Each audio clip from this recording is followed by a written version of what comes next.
Mimi sina mengi ya kusema. Nimeshukuru tu hii shughuli imeenda salama, na mimi na viongozi wangu hapa tunaomba tuwaahidi tutafanya yale ambayo mmeanzisha, tutaendeleza na tutajitahidi kushirikiana na nyie kwa vitu ambavyo hatuvielewi kama anavyovisema, tutajaribu ku reach out. Tunaomba tuendelee kusapotiana. Basketball ni mchezo ambao unahitaji watu wengi kutoka sehemu mbalimbali kuweza kufanikisha mambo mengi, kwa hiyo tuendelee kushirikiana.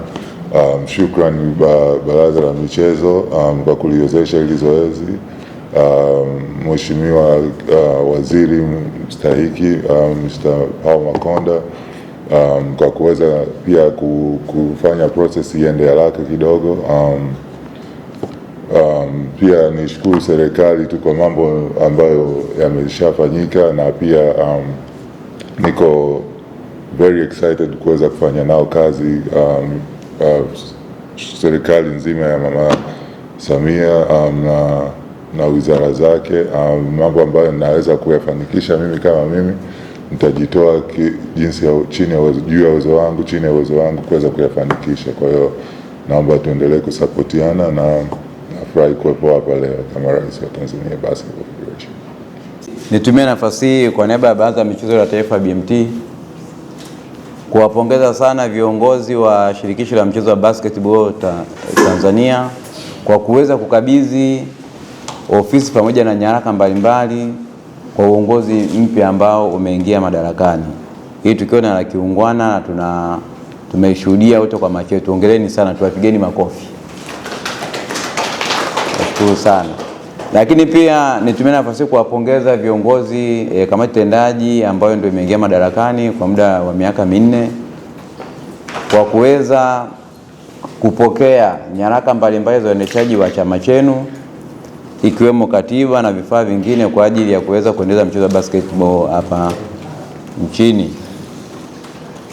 Nitumie fursa hii kuviomba vyama vya michezo na mashirikisho hapa nchini, kunapotokea swala la kukamilika kwa uchaguzi na kupata uongozi mpya, basi tukio la makabidhiano ya ofisi na nyaraka mbalimbali isichukue zaidi ya wiki moja, liwe limekwisha fanyika, ili wale ambao wanaingia madarakani wapate wasaa wa kujipanga na kuendeleza gurudumu la wale wenzao ambao walikuwa wameishia. Kama hakuna sababu zote zile za msingi, ndani ya wiki moja makabidhiano yawe yanafanyika. Mimi rais ambaye namaliza muda wangu, ninafurahi kupata viongozi wapya ambao walichaguliwa na viongozi wa mikoa. Ni matumaini kwamba wataendeleza yale mazuri ambayo sisi tumeyafanya, na zile changamoto ambazo tulikuwa nazo watazifanyia kazi vizuri.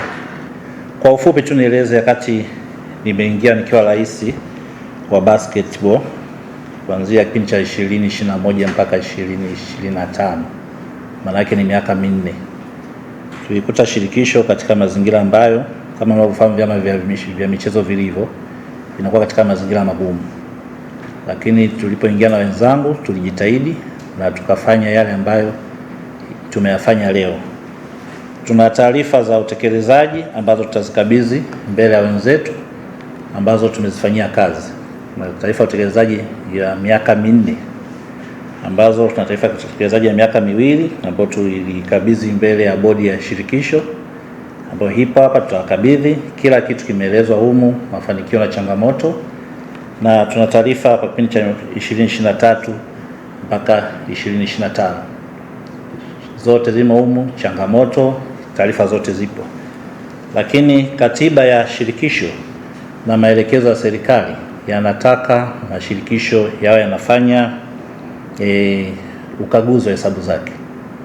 Tulipoingia madarakani kulikuwa hakuna hesabu zote za ukaguzi wa fedha.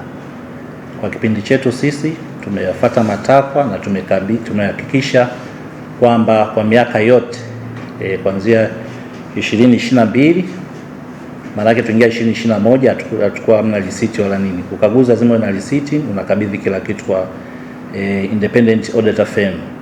Kwa hiyo sisi tulijitahidi tukafanya hesabu za ukaguzi. Tumefanya hesabu za ukaguzi 2022 taarifa yake tutakabidhi kwake. Kila kitu kimeelezwa humo. Tumefanya ukaguzi 2023, taarifa yake iko hapa. Kila kitu kimeelezwa humo. Tunafanya kazi 2024, tumefanya ukaguzi 2025. Nafikiri wao ndio watakaofanya, kwa sababu risiti zote zipo na wataendelea na ukaguzi.